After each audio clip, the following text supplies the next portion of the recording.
What's going on, everyone? This is Talks with Kenny. Here today we'll be reacting to pro-life woman face-to-face with, I guess, most people that disagree with her. So this is a time setting when Roe v. Wade was just overturned, and they were protesting in front of the Supreme Court Justice, and James Klug, I hope I said his name right, he's doing his face-to-face, which is like a street interviews apparently during the time of the Roe v. Wade overturning protest by people who are pro-abortion. So let's get into this video. Fair warning though, if you're if you're pro-life, you may be triggered a lot by what this guy in the with the hat says. Honestly, let's get into it. I don't want a child to come into this world unless it is so wanted and so cherished. If the parents are even questioning, what about all the families that want to adopt? Just let me finish. If the parents are even questioning, should we have it? Abort. Wow. What's going on? I told you, this man wants the default to be abortion. You have to qualify why it should exist. I know. Let's get into it. Everyone, James Klug here. Welcome back to another Face-to-Face. Today we're in Washington, D.C., right out front of the Supreme Court. We're going to be asking people what they think about women who supported the overturning of Roe versus Wade. And for those that have a problem with that idea, I'm going to bring them face-to-face with my good friend, Lisa Reynolds. Lisa, thanks for joining me today. You ready to go? Oh, I'm ready to go. I want to say it, though. Go for it. Let's go talk to some people. Celebrating the overturning of Roe versus Wade. In your opinion? I don't necessarily think it's that part of it's a woman issue as much as it's just celebrating a life issue. Yeah, I agree. You agree? Yeah. I think that they're coming at it from a religious standpoint. Religious? Exactly. Versus, oh God, I don't believe in God. Okay, so I instead use common sense. I just want to make sure there's no lightning bolts that strike you. You can be pro-life and not be anti-abortion. The women that supported it, what are your guys' thoughts about them? That supported overturning, I think they're misguided. If they don't want to have an abortion, then they don't have to have one.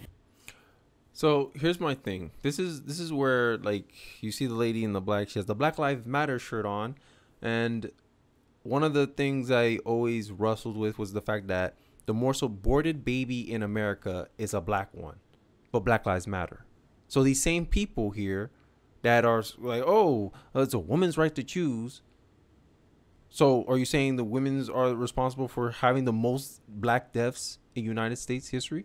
For like what, 400,000 black babies aborted per year on average. In New York, a black woman is statistically more likely to abort her child than actually give birth to it. If during 1972, if Roe v. Wade never happened, and let's say we had abandoned abortion at that time period, let's say the black community would have been the second largest demographic in the United States. That's a lot of power to throw around, right?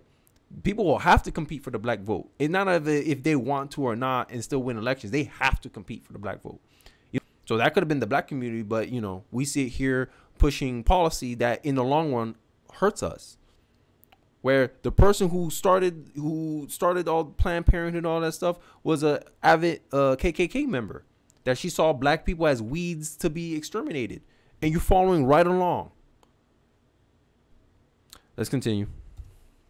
But those that need it or those that require it, it's a personal choice. I want your opinion on the women that supported the overturning of Roe versus Wade. What's going on there, in your opinion?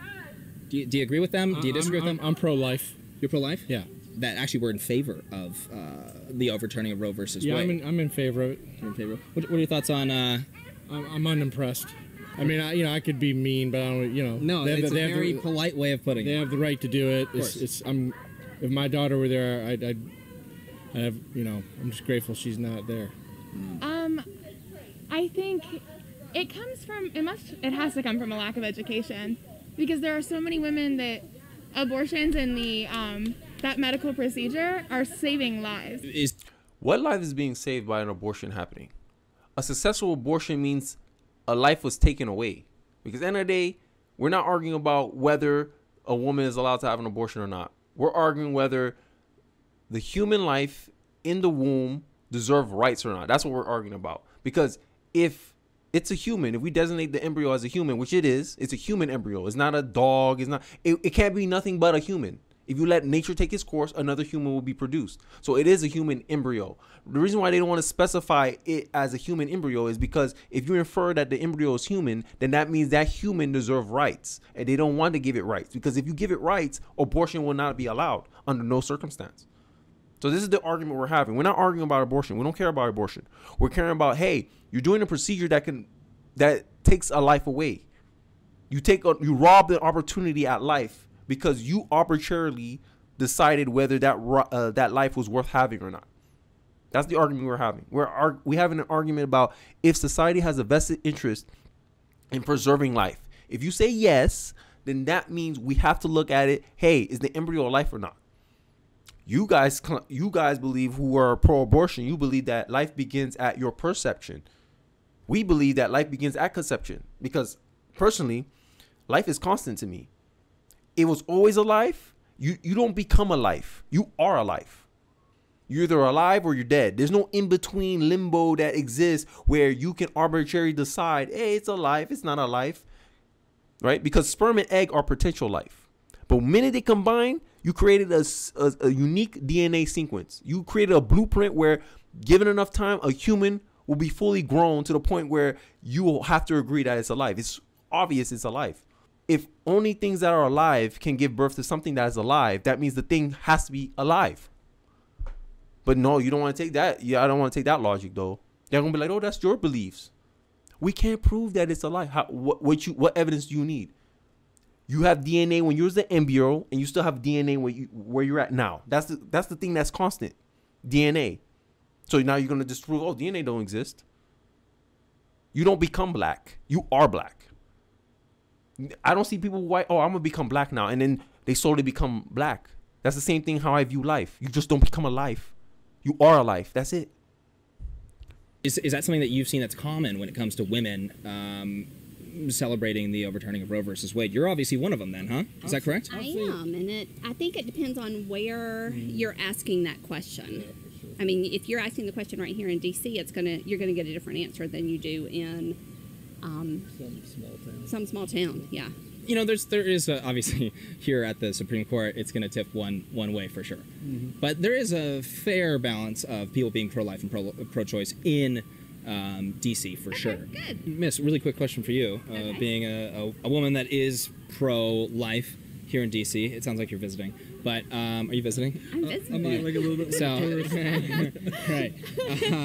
I like that. But protesting the fact that Roe versus Wade was overturned. What are your thoughts on the pro-abortion people here? I think everyone has a right to speak their opinion.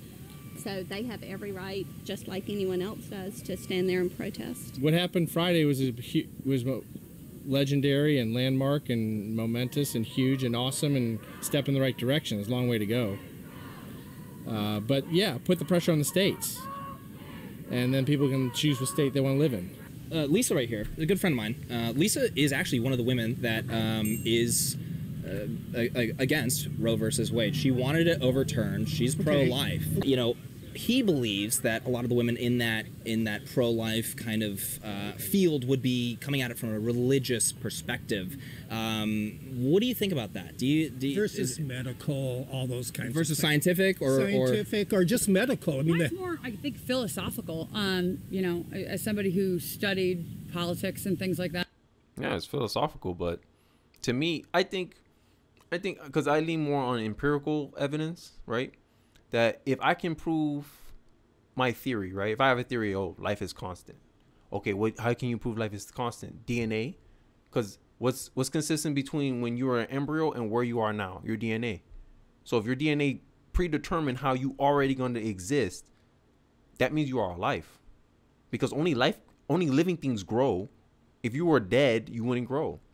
That's why sperm and egg are potential life. That way, the arguments they make about, oh, it's not a life, that's an argument that will apply to sperm and egg to me.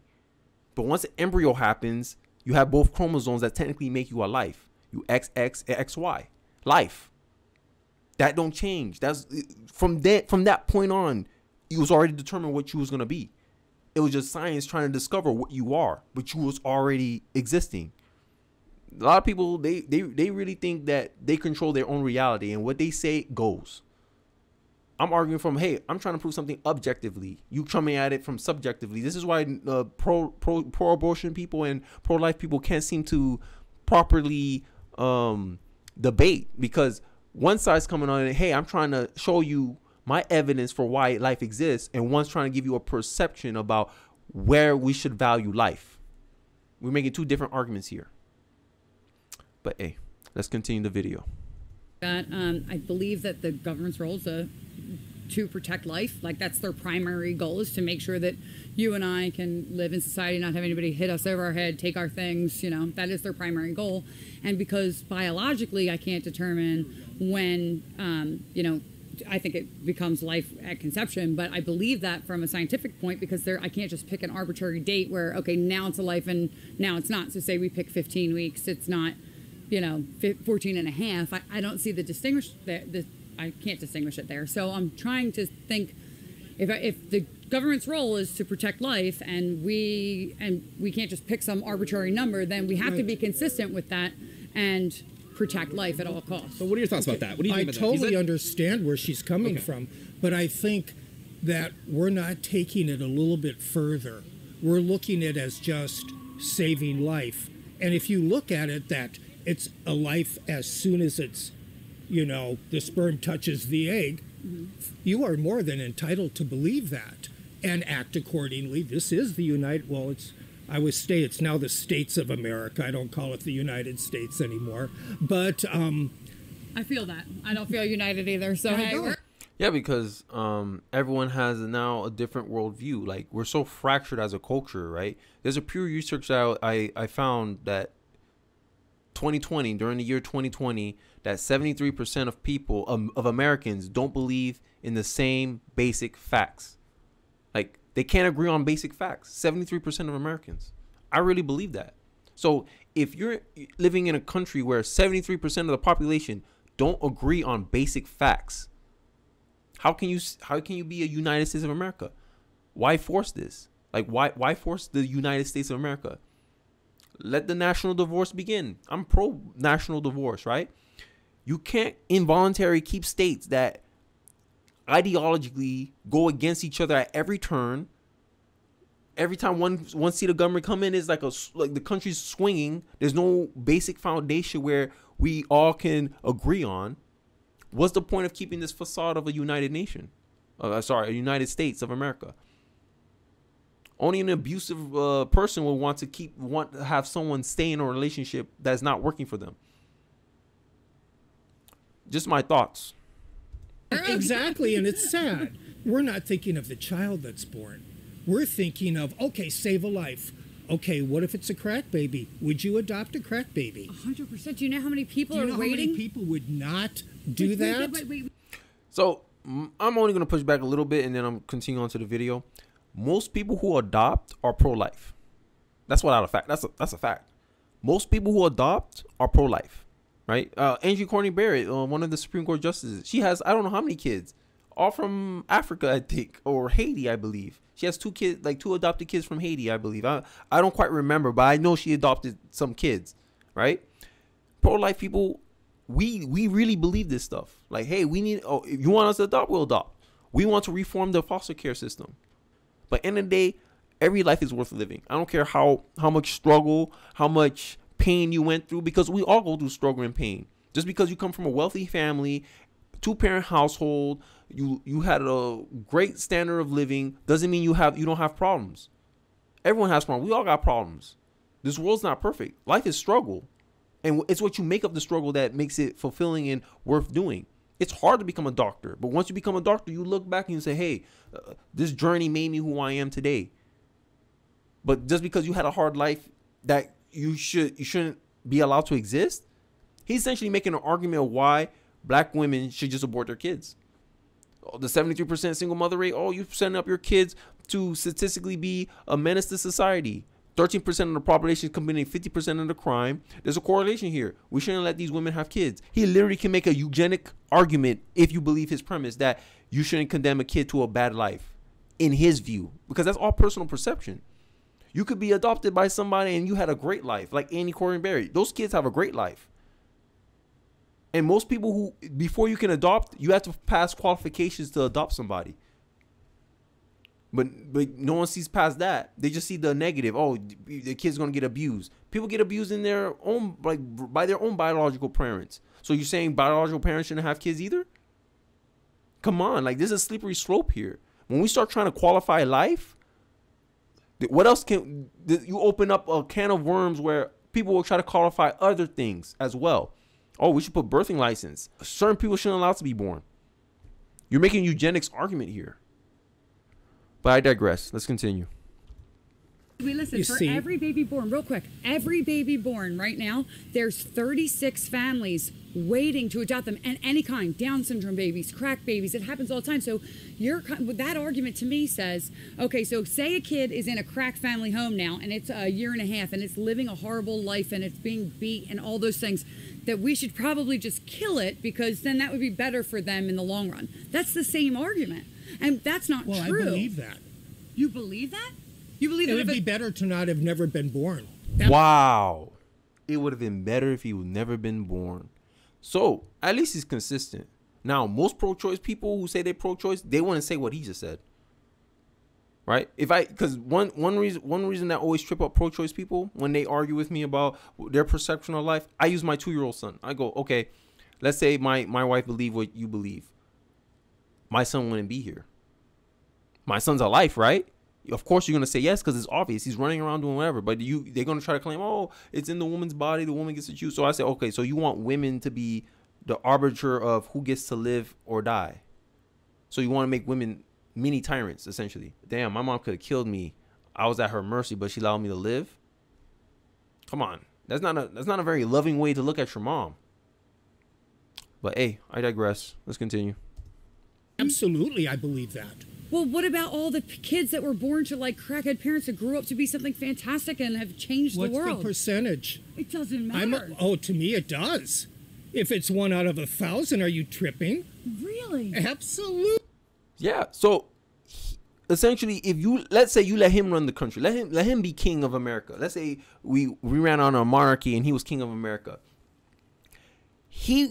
By what he said, based on the statistics of how many good outcomes come out of those families, single motherhood, there'll be no single mothers in the black community.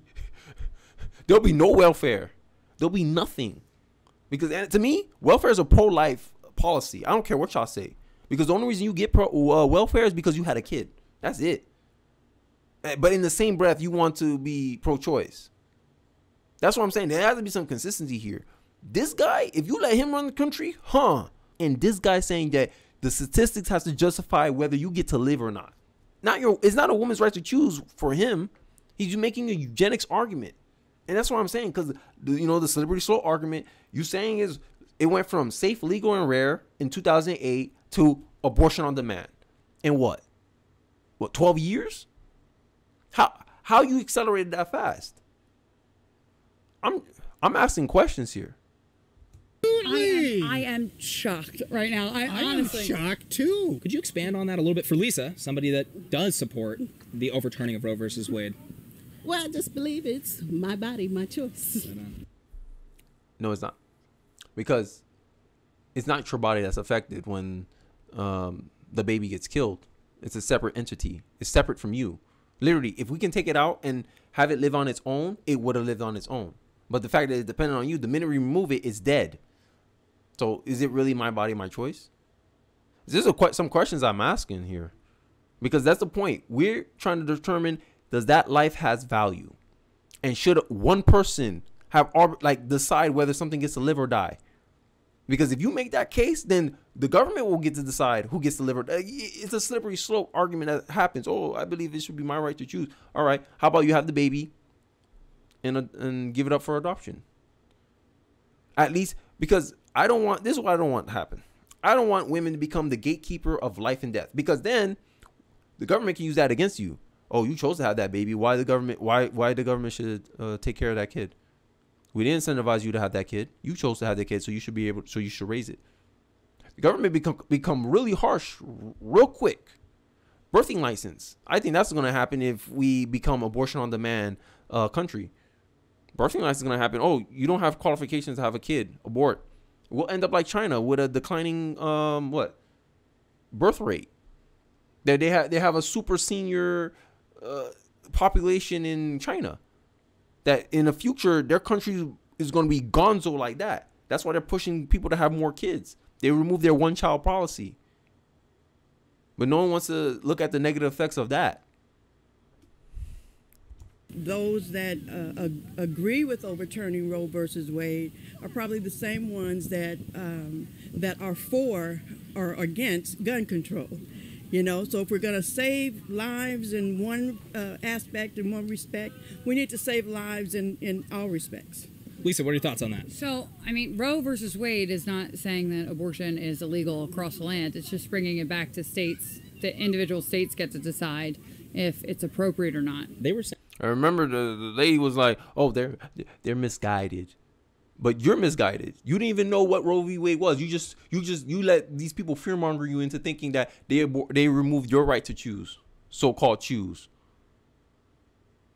But all they did was, hey, the issue goes to the states, and your peers get to decide whether abortion is allowed in your state. That's it. That's all Roe v. Wade did. That's all it did. Who sounded more miseducated there? You probably did. But this is why I don't like when people have a position and you just because it's contrary to your position, you automatically assume that they're misguided about something. Their reasoning, you quiet. I just disagree. Of course you disagree, but don't go here trying to downplay people's beliefs because you come to a different conclusion than they did. We all got our reasons for why we believe in what we believe in, but to be condescending like that. Saying maybe it has to do with abortion you're saying saves lives. You're saying another point was, I don't know, perhaps maybe a little bit uneducated on the topic. Would you like to expand on that? Educate her. There are plenty of women whose lives do get saved from DNC, and like the women whose. And I'm sorry I keep pausing it, but these people just view pregnancy differently. One side view pregnancy as a blessing, as an opportunity for new potential to come into this world. And one sees it as a burden, something that stops the individual from doing what she wants to do. Like, I know tons of pregnant women. I know a single mom that she went off and she did her PhD and her kids are living well now. But she didn't use her kids as an excuse for why she couldn't succeed in life. And that's what these people are trying to frame this pro-choice argument into. Oh my God, kids are a burden on women. No, they're not. They're not a burden. It's more work, sure. But end of the day, your kids are not stopping you from being successful. They won't be able to survive a pregnancy, or the children who will be stillborn, or could. I'm sorry, but she keeps bringing up exceptions.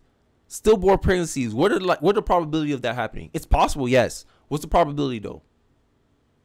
How many women die from pregnancies? Less than abortions. I think you're more likely to die of an abortion than die of a pregnancy, because they forgot pieces of the child in you, and it caused a massive infection that you almost died from. I know plenty of stories like that, but they don't let you report that. Under the table, they tell you, hey, if you don't report this, we'll pay you money. You don't think that's going on in abortion clinics? But okay, I'm crazy, right? Oh, okay. Maybe survive a year or two. It's not really fair to bring those children into the world just for them to suffer. The children that could be there for a year or two. I mean, there's plenty of children that are born with terminal diseases. Once they're born, do you think that we should just kill them? Is that the argument there? If there's a way to prevent suffering before the child is ever born, I don't see a reason why we shouldn't do that. But because there's also great moments in life that also come along with suffering. I mean, there's plenty of people that are born with very terrible diseases, but they get to enjoy life and seeing the sun and the stars and the birds and knowing their mother's love. Like that is just as important as any suffering that anybody might experience. Do you have a problem necessarily with the bringing it back to the states, so on a local level people can vote for what they want in that state? So just New York does what New York wants to do, Texas does what Texas wants to do. Do you guys support that idea? No. No? How come? One side is willing to compromise, one side isn't. Who's going to win the argument? If pro-life people say, hey, we can agree that, hey, every state gets to do its own individual thing. One side said it must be mandatory across all the states, no matter what their beliefs are. What sounds more authoritarian? Pro-choice people or pro-life people? You're not willing to compromise with your partner. Imagine me. I'm not willing to compromise with my wife. People will call that abusive relationship. Oh my God, he's acting like a dictator in his marriage. But here, one side's willing to compromise, one side's not. Let's leave it up to the states. No. Come on, y'all don't help y'all arguments. I'm sorry, but y'all look like authoritarians here. This is why it's. I'm gonna let her finish. And the only reason I don't support, I'm sorry. No, go ahead. The only reason I don't support that idea is the fact that even in those states that want to ban abortion, there are still women there that have a right to choose. And so now, if they ban, now they have to make another choice: move or travel out of the state. I don't care, but I don't want it convenient for you to kill another life. That's the whole argument I'm having. If you're in a pro-life state, the pro-life state is not trying to incentivize you to kill the kid. They're trying to incentivize you to keep the kid because they are interested. They believe that kid has value. You don't believe it don't have value. So you're like, hey, you got to take it somewhere else. Right? My mom and my dad immigrated from Haiti because they're like, hey, the opportunities here are limited. I don't like it. So they voted with their feet and it came into America. So we calling you to do the same thing. If a state has a law you don't agree with, either you make the effort to travel out or you move. If I live in a pro-choice state and I'm pro-life and I'm like, hey, I don't want my tax dollars funding this stuff, I'm gonna move to another state. Oh, that's too much work for you. Okay, then you don't really believe what you believe. You just want the government or whatever to just comply to your whims and wishes. Sometimes you have to live in a world that doesn't really agree with you. And if that happens to be the majority where you live at, you must accept it. I'm sorry, you have to. That's the reality of the situation. Then most they won't have the opportunity, especially women of color, especially women in the margins, women who can't afford to hop on a plane and go to a state that that legalizes it, and so we put them at a disadvantage. We put them in places where like a financial disadvantage. You're saying financial disadvantage, and we also put that's out there that shows that even when a woman performs an abortion, it's not statistically conclusive that she will be in a better financial situation than if she didn't have the abortion, I believe. Because your situation don't change. Just because you have an abortion doesn't mean you're destined for financial greatness. Like, you're still going to do the same old, and you most likely won't change. You get me? Like, I'm just trying to prove, like, with the PhD example, that it's about choices. It's how you view the kid. You view the kid as an obstacle in your life and you took it away. Okay, but there's no way you can quantify that. So I don't know how people can make statements like that. Put them in a space where they are not able to choose. I think it's more like, for me, it's a personal level. Everybody should have the option to choose. I don't think there should be ever a kind of law that's deciding what I should do with my body or what somebody else should be doing with their body. Except if it's the vaccine mandates. But I digress. Oh, guys, if you guys want to continue watching this video, I'll leave the link in the description below. My last thoughts, I guess her last example was like a personal level. She believes it's a personal level, and she believed that people shouldn't be, the government shouldn't be dictating what people should or shouldn't do. Well, that's the government's job, right? To regulate, right? That's the claims you guys make for gun control. Oh, we don't want to talk about that now. But end of the day, we're talking about from a personal level. The life don't have a choice. Like, you need to have a choice to be here and be born, right? Now you have the choice. You're like, okay, commit suicide then. If you don't like this life, commit it. Oh, you don't want to? Okay, then you believe the life was worth living. So you're saying you agree that it's a woman's right to take that life away when the life didn't have a say whether it was born or not, right? You will say, oh, we shouldn't assume a kid's gender when they're born at birth. We should let them decide. But when it comes to a life, you don't want the life to decide whether it's worth living or not. You want to take that choice away from them because you believe it, as a woman, you have the right to choose for that life. Because I view the life as a separate entity, and it is a separate entity. Because when it dies, you're not affected at all. It's just the life is dependent on you. That's it. And you're saying, oh, I don't want it dependent on me. That baby's going to be dependent on you for 18 years at least. because we believe that it's worth investing in kids for the future. We sacrifice now, so in the later years, the kid has a chance to become something greater than us, or at least be a contributing member of society. That is the goal as a parent. But most people don't want that responsibility. But let me guys know what you think in the comment section below. Don't forget to like, share, and subscribe. I really would appreciate it. And I'll see you guys in the next one.